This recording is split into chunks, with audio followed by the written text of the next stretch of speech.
Artinya Bu Megawati kan Ibu sempat menyebutkan sebagai sumber kekacauan. Betul, emang dia dari sejak awal 12 dosa yang saya coba rangkum. Terutama waktu dia menandatangani amandemen konstitusi kita. Penjualan BUMN. Banyak lagi itu. Saya lupa ya, tapi saya ingat ada 12 poin itu saya ingatkan. Tapi nggak diapa-apain. Hah?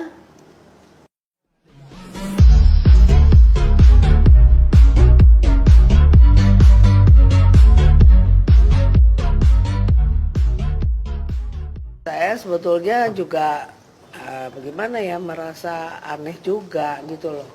Kita ini sebagai warga negara Indonesia yang punya hak berpendapat sesuai pasal berapa di Undang Dasar. Kok kalau melakukan kritik, istilahnya kritik aja ya, terhadap katakanlah pemerintah, itu dengan gampang dimakarkan. Kenapa gitu loh? Nggak usah jauh-jauh. Pada tahun 2016, saya itu bertahun-tahun mengkaji bagaimana caranya kembali ke Undang Dasar 45. Karena saya orang yang mungkin yang pertama menolak adanya amandemen. Saya bikin tim waktu itu, dan waktu itu juga bersamaan lagi hebohnya 411 212. Nah, saya mau mengajukan testimoni ini ke MPR. Sudah bikin appointment sama Ketua MPR Pak Zulkifli. Saya mau mengajukan ini, intinya ingin agar supaya MPR ini bersidang untuk kembali Undang Dasar 45. Kok dimakarkan? Unsurnya di mana gitu loh. Nah, termasuk juga Pak, saya kira menurut saya Pak Kiflan, unsurnya makar itu di mana? Bahkan saya tadi kemarin bicara sama teman-teman dari mana gitu. Kalau mau bicara secara objektif, yang disebut makar itu adalah Megawati Soekarno Putri. Ketika Gus Dur memerintah, Gus Dur sudah mengatakan memilih Khairuddin Ismail sebagai Kapolri. Tapi Mega melakukan insubordinasi pembangunan terhadap Presiden. Dia melakukan apa? Yang dipilih ada Bimantoro. Kemudian dia pecah belah lagi TNI Polri.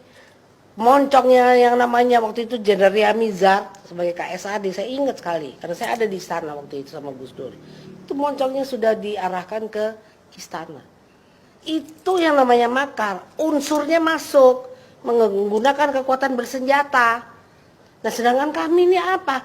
Selama pengajuan untuk perubahan ketatanegaraan itu tidak bisa dipidana. Saya melakukan itu. Nah, itu kalau mau bicara tentang Pak Kiflan. Jadi saya juga bingung, kok dikit-dikit orang mau makar. Orang bicara people power makar. Itu hak kedaulatan rakyat. Masa rakyat harus bungkem ya, dengan keadaan kemiskinan, pengangguran, kita kena apa namanya segala macam musibah yang namanya utang piutang begitu banyak sekali. Kok nggak boleh melakukan semacam ya, kalau orang jalanan tuh curhat lah. Kalau kita mau elitis ya kritik gitu kan ya. Kenapa belum sudah dikatakan makar? Sekarang Megawati bagaimana itu? Saya mau tanya tuh ahli hukum. Saya mau tanya tuh TNI Polri itu kayak apa? Polri itu bagaimana menyikapi Mega? Satu. Kedua, itu saudara saya juga Sukmawati melakukan penghinaan terhadap agama. Kenapa dia nggak diproses? Tahu-tahu udah di SP berapa? SP 3. Coba mana keadilannya? Mana keadilan di dalam bidang hukum ini? Terutama ini Polri ini. Dua loh ini. Ini kebetulan saudara saya semua. Itu pertanyaan saya, tolong dijawab itu. Siapa yang berwenang di sini? Presiden boleh, TB 1 juga boleh. Tapi jawab itu. Itu Megawati bagaimana itu? Kemudian Sukmawati bisa di SP 3. Sedangkan saya selama di dalam pasal berapa tuh? 107 atau berapa? Mengajukan untuk perubahan ketatanegaraan itu tidak bisa dipidana. Ayat berapa itu disebut? Kok belum saya tahun 2016 saya juga komplain nih sebetulnya. Makanya saya heran kalau orang-orang teman-teman ada yang dibilang dituduh makar, ini kok gampang banget. Sementara di depan mata tuh Megawati melakukan makar itu terhadap Gus Dur itu. Itu saya mau tuntut. Bagaimana itu? yang namanya TNI Polri terutama itu melihat ketidakadilan hukum kayak begini. Ya udah, terima kasih aja Mbak. Maaf ini puasa. Artinya Bu Megawati kan Ibu sempat menyebutkan sebagai sumber kekacauan. Betul, emang dia dari sejak awal 12 dosa yang saya coba rangkum. Terutama waktu dia menandatangani amandemen konstitusi kita. Penjualan BUMN. Banyak lagi itu. Saya lupa ya, tapi saya ingat ada 12 poin itu saya ingatkan.